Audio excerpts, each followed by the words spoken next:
So what I'll be speaking to you about today is UNESCO's intangible heritage as it relates to YouTube and the female dervish.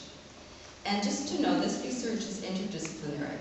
It combines media studies, heritage studies, digital media, as well as performance studies. And the parts of this research are being published in journals New Media and Society and Women in Performance. It also forms the core of a book project that I'm finishing called Digital Legacies.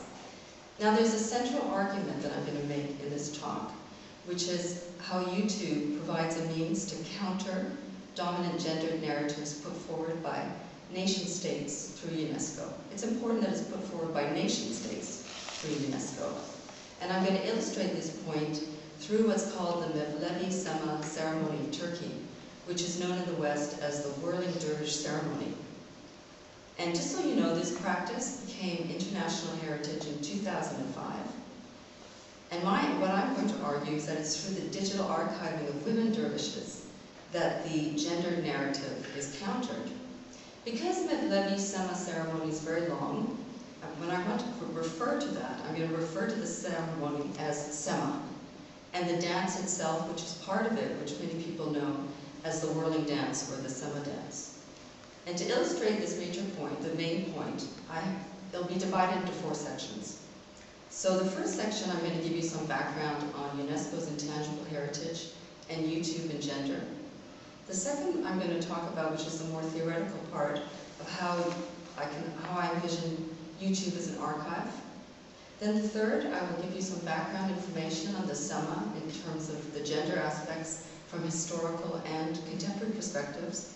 And then the final argument will bring it all together, the methodology, the theory, and the history, to show you through concrete examples on YouTube how the digital archiving of the women dervish can counter these dominant narratives.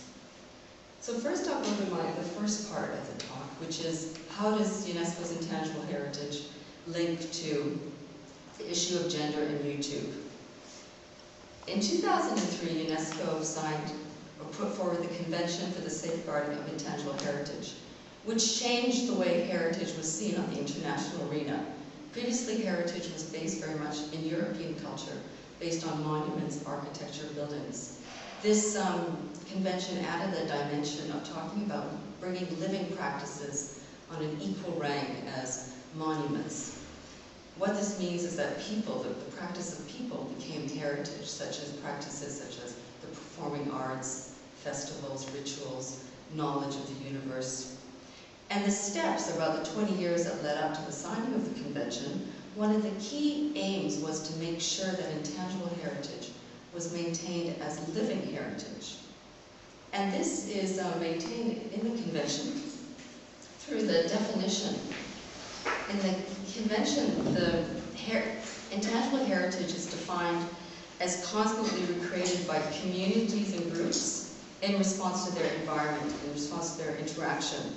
So that intangible heritage, in order to be intangible heritage, must be always changing through the involvement of communities and groups.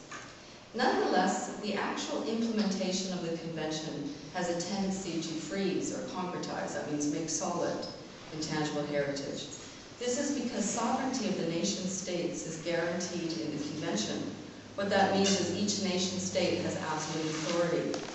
So even though in the convention it's marked that nation states have to consult all the communities involved when they're safeguarding a practice so that they can capture all the changes, there's nothing that can legally compel them to do so. Therefore, state parties might, in a sense, safeguard practices that conform to their nationalistic or political aims.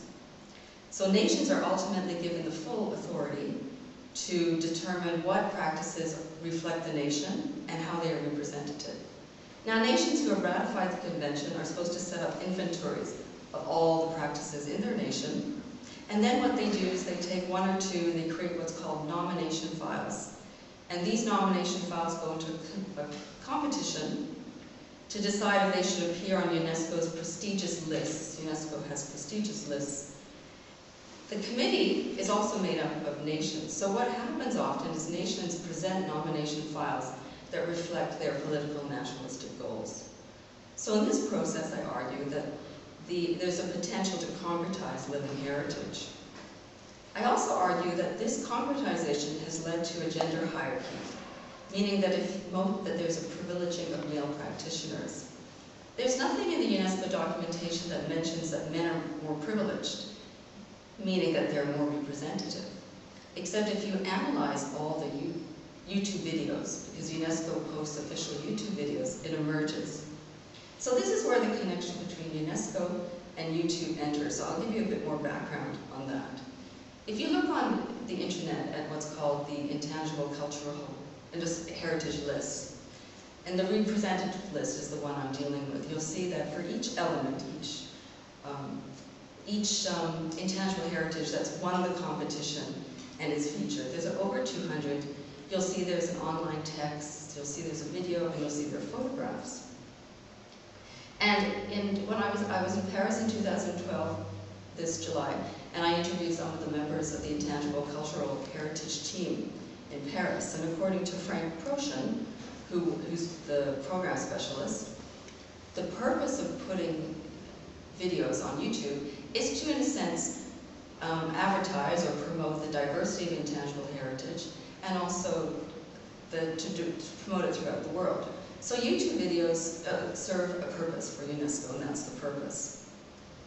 Now, I analyzed all the YouTube videos of the over 200 elements, and from the general analysis, most of the practices either privilege men in the fact that they're exclusively performed by men, or there's a gender dynamic in which men are the main practitioners, the transmitters of heritage. Even in practices like dance, and I gave you an example here, where even in practices that are considered generally women-centered, or women have often been the central practitioners like dance, food preparation, or craftsmanship, you still see an exclusivity of male practitioners. Bit of intangible heritage. So it's nice though. So, wow, it's full force.